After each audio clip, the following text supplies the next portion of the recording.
advertise the? Yeah, I sent out an email to my subscriber just right now. Yeah. The only hiccup is I now use Zoom to live stream. Yeah. And Zoom doesn't allow you to set up a live stream in advance. So okay. That's a challenge. Okay, one moment. So now we are live, by the way. Let me just adjust the link. I'm a moron.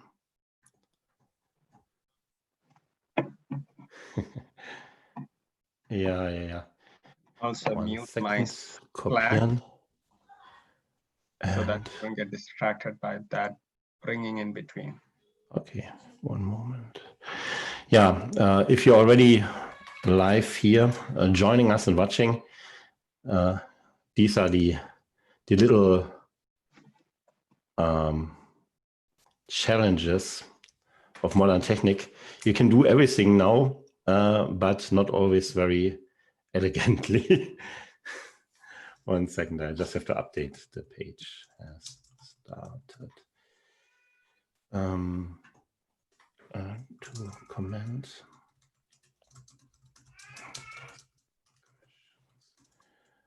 Open.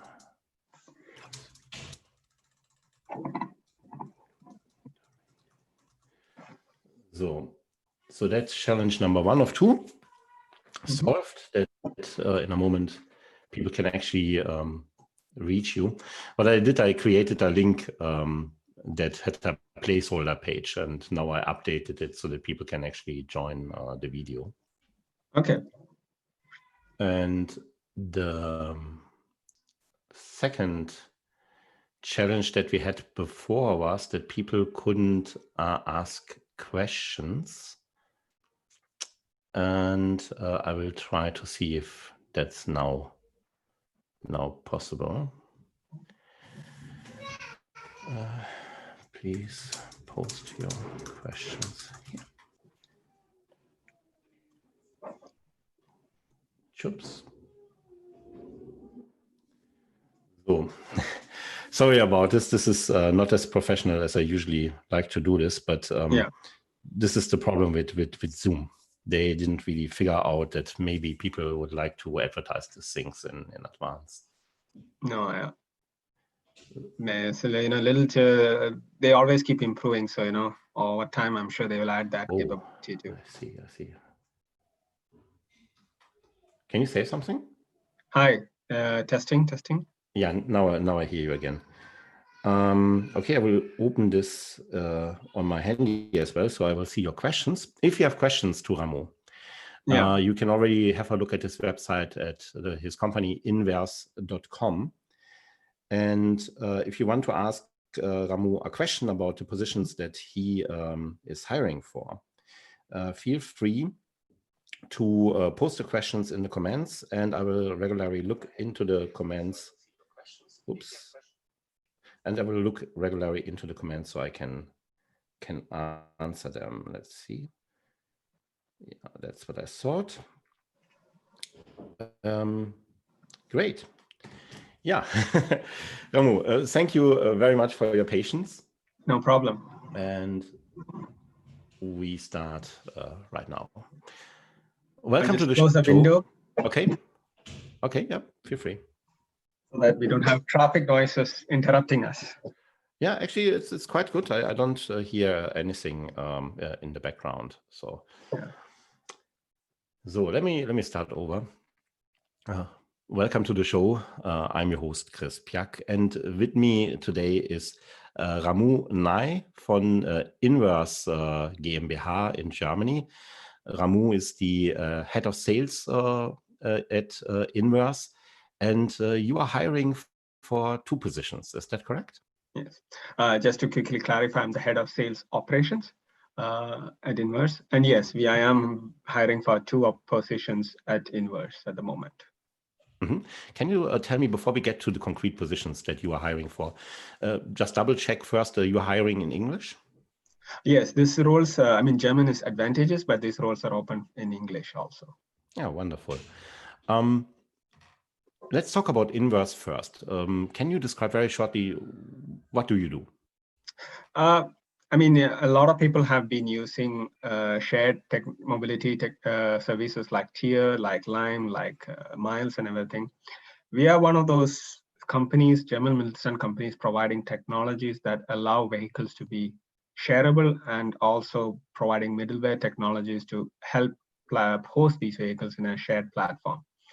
We started back 20 years back providing telematics products that you put into vehicles to allow it to be shareable in the space. So we have customers in the space like EMI, Ecultra, Miles, also customers using our technology.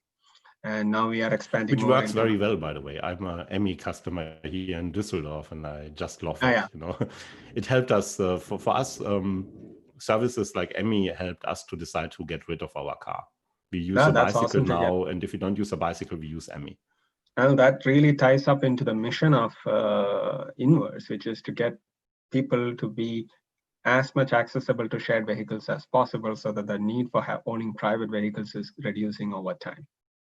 And with services like EMI, Miles, Share Now, etc. out there, it gives people more opportunity to be more flexible in their ways of mobility in the world nowadays. And we want to help that get forward much higher and faster. And the positions that you are hiring for, they are sales positions. So it's quite important to know your customers are your B2B business. Yes, we are a you don't B2B sell to business. Private people, you sell to businesses. Exactly. There's these two roles. While one role is heavily a sales role, the other role is more of a partnership management role. But our communication is directly to other businesses. And you are focused on the German market or international, or? No, we are rather international. We have customers across Europe, in Asia, in America, etc. So we sell worldwide our technologies. Good, great. Yeah, I think people have a pretty clear idea now. Let's talk about the two positions that you're offering. With which one would you like to start? Let's start with the enterprise account executive. Okay. Standard title in the market. Anybody who's having a sales background will know the enterprise account executive background. We call this enterprise account executive because this is a kind of role for somebody who knows about what we call account-based selling. They get a list of target accounts that it's their job to handle the full sales cycles from the beginning till close, to win these target accounts that are great shared mobility service providers in the market. And that's the main role of enterprise account executive. Now you have done this job for quite a while. You have quite an impressive career behind you already. When you think about the different people that you experienced in this role, when you think about the very best one, what did they do different from the average person that made them so successful? I think a really successful person for this role is somebody who has the patience to play the long game. A lot of this kind of sales activities for these kind of enterprise sales is a very long sales cycle. And a big part of that sales cycle is to establish relationships. So to have the patience to reach out to the right people, to do the right level of research about the company, the people, their strategy, to create a appealing value proposition for them, and then constantly pushing that message over a period of a long time until then the speed of the sale starts accelerating and they want to strongly evaluate us. Then the second skill set that happens then after that is project management. Because some might think that this whole role is all about being a hunter. While a good part of it is about being a hunter, it's mostly about strategically creating a messaging for the potential target account that makes it appealing for them that our solution is good for them. And then once we have that conversation, start managing their evaluation of our entire solution over a period of few months. Process they're managing the product by bringing in various internal stakeholders from Invers into this discussion, also making sure that the right stakeholders at the target account is also brought into this journey of evaluating our solution. So it's two main areas. It's the patience to play the long game and the project management skills to support that long game. So you're more, actually you're looking more for a gardener than for a hunter, someone who will, be patiently taking out the weed, creating a nurturing ground and so on. Exactly. More of a gardener than a hunter. I mean, some level of hunting skills needs to be there to start the conversations with the right people, but then it's being the gardener and making sure that it goes smoothly over a long period of time, not saying that conversation is lost, or figuring out how to make it more valuable for the person. I think if I had to add, I would add a third element, being a very deep tech company in that sense, and providing a very underlying infrastructural technology for a lot of companies. It's the really good person in this space would also have a very natural aptitude for tech topics and can really understand and dive deeper into the technological aspects of our product. Of course, the person is supported heavily by field applications engineers in our organization and other technology experts. But many a times, this person really it's better for him to be as close to the knowledge of the intricacies of our technology to come across as an expert in the space. Okay, so now we talked about the top. If I consider to apply, what is the minimum requirements that I should fulfill in order to have a realistic chance to even apply for the job? First, I would say at least 5 years of experience doing enterprise account sales and winning 6-figure deals in their career. 2, this experience is in B2B enterprise sales, so business to business sales. Ideally has a background that is half hardware sales and half SaaS sales, because our technologies overlap in both the areas. So it's that's the minimum level of expectations we should have.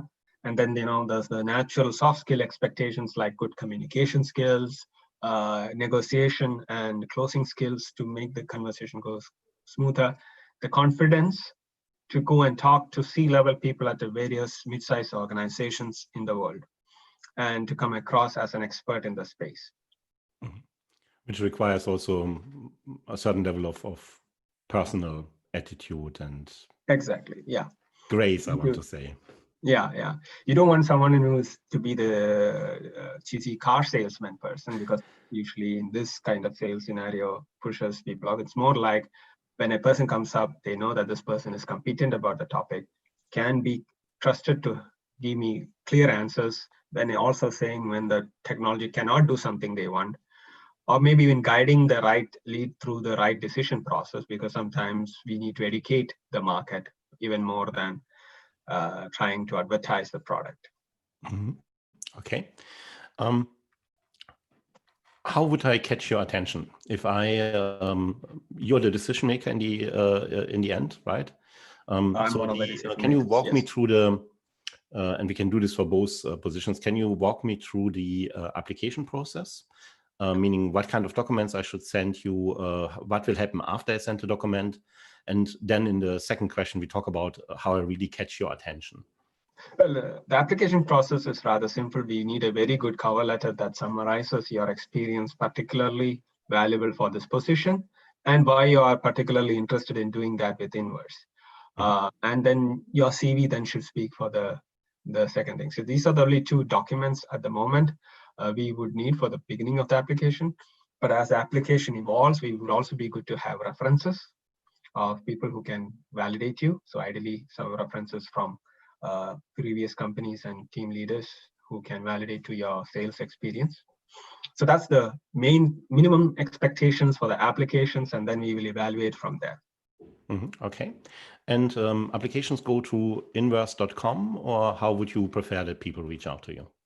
Yes, these jobs are advertised on our website. So from the website itself, from our career page, you can apply for this role, and it will be then be evaluated initially by myself and the HR team. Okay. So the applications first come to HR and then to you, or do you get them directly? I also get to see them directly. So I do also have a first look at the application, but the first call most of the time will be with the HR team colleague of mine. Yeah, sure. It's a usual process. Yes. How do I catch your attention? What kind of, when you sit on your computer in the morning, you open your inbox, you have all the applications coming in, and how do I stand out? What would immediately catch your attention? There are many things. There's no like one right answer. I mean, of course, the minimum expectations, like I mentioned, so the more that you raise attention to that experience that you have doing those kind of sales, and the size of sales that we are expecting, that is the minimum. That of course will be my first filtering attention capture.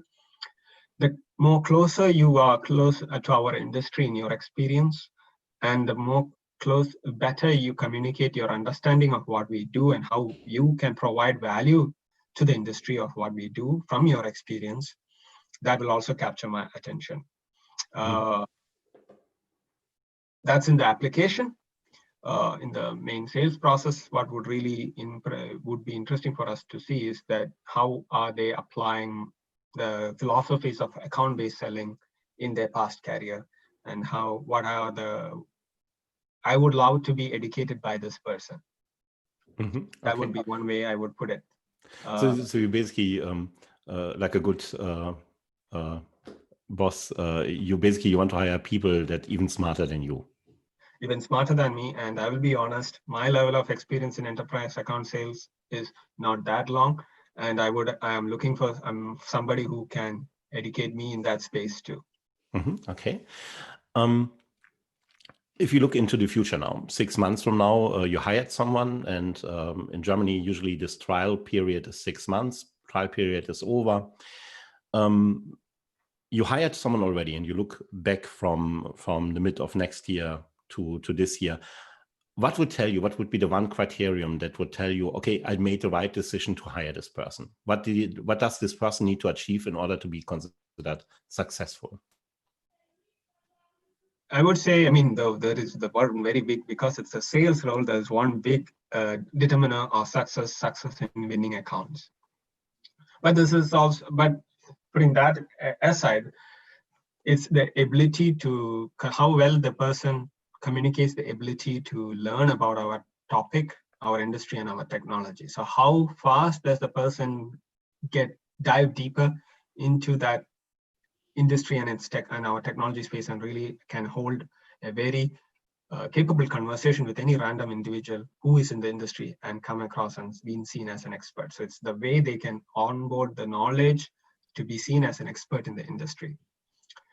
To how well then is that they are able to create the network in the industry, to start conversations, to have knowledge about the industry and be the conversation about it. So that would be the two areas I would say, besides the obvious sales element, as a good indicator of the person is doing a good job well. About this topic, about this position, I mean, is there something that I didn't ask that you would think is important that we talk about?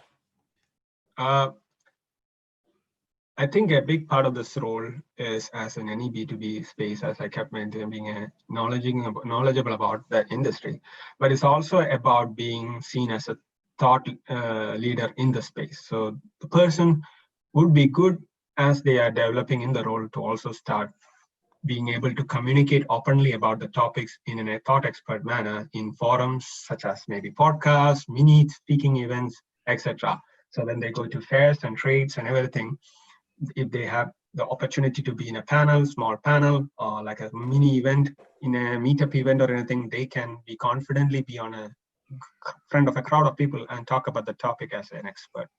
That would be a very good element of ways we can think this candidate needs to be. Oh, great, wonderful. Let's talk about the second position. Yeah. The second position is the partner manager. Being in this space as one of the important technology providers in the space, we work with a lot of complementary technology providers in the space. So we build a lot of technology partnerships up the value chain and below the value chain of where we sit. And what we are looking for in the partner manager, as this is an entirely new department, is to own these relationships with these partners. So that is owning the existing relationships and enriching it and making it deeper further, that the partner always feels well valued by us and that we can constantly create win-win situations with the partner. But it's also evaluating the landscape and deciding who could be other potential companies we could partner with and start the conversation and create the relationships in these partnerships. That's the very broad level role, and this is a more open opportunity in a more department creating opportunity in this role. It's not very straightforward what's expected as the other role. This role has many ways it can develop depending on how that department develops. So let's, when the role is can be filled out in very different ways, then it's always best to start looking from the end result. So again, my question, 6 months have passed in the future. This person is highly successful. Why? It would be an element of one very numerical ways we can success is that we are getting more and more channel sales leads through our partners to co-win customers. So there's a more trackable improvement in that kind of channel sales efforts. 2 would be to successfully create some partnerships in certain areas of focus we have within that year.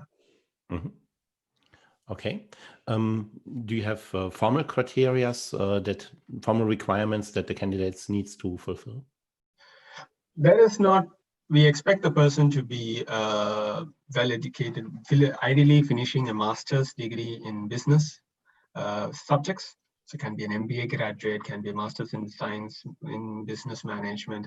Ideally have 1 to 3 professional experience in a high-performance culture, because like a top-tier consultancy or a high-growth startup, because this is the kind of person we expect to have the ability to work with a lot of ambiguous direction and create things from scratch. And that what I would say is basic expectations of the person. So in the end, it comes down to attitude and to be able to communicate in a higher level of professionals.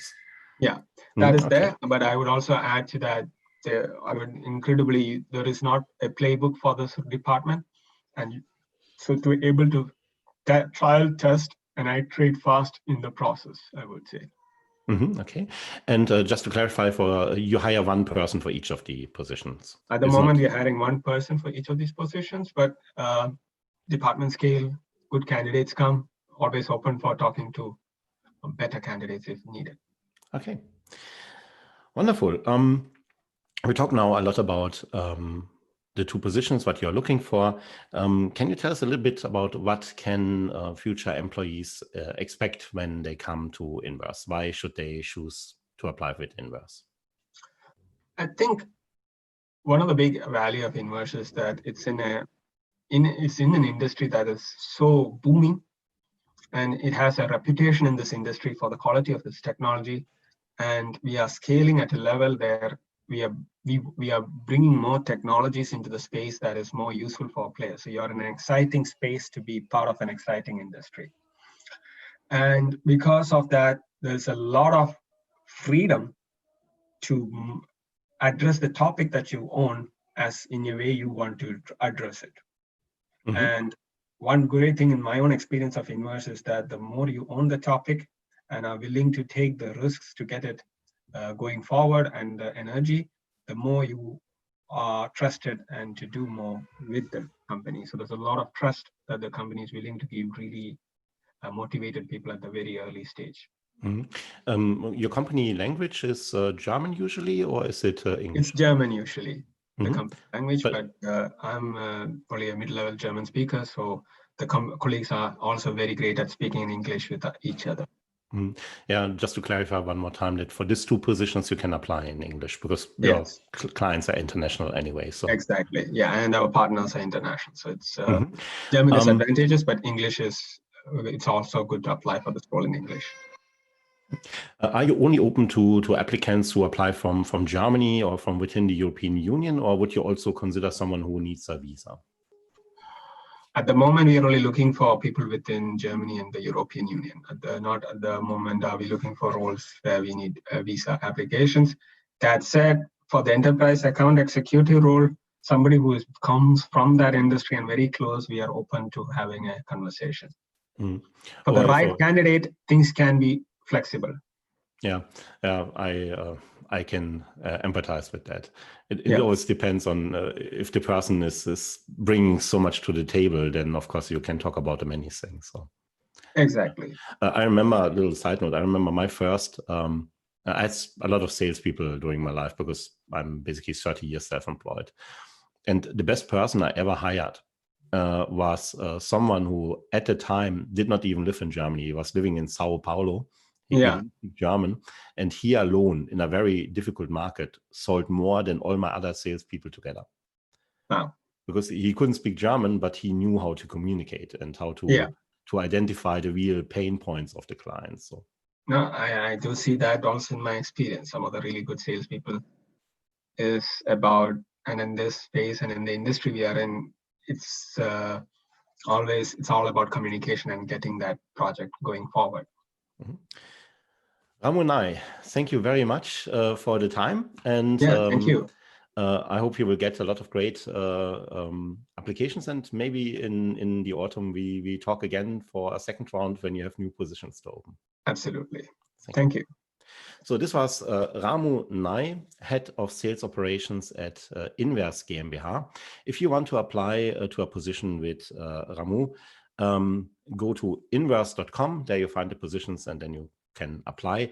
If you liked this episode of the Immigrant Spirit podcast and you would like to hear more employers in Germany who are hiring in English, subscribe to our podcast wherever you are listening to it. Also sign up for our newsletter at immigrantspirit.com so that you get an invite when we conduct these interviews live and you will be able to join and ask questions. My name is Chris Piak. That's it for this week, and we talk again in a few weeks. Bye-bye. So thank you, Ramu. Thank you. So let me get...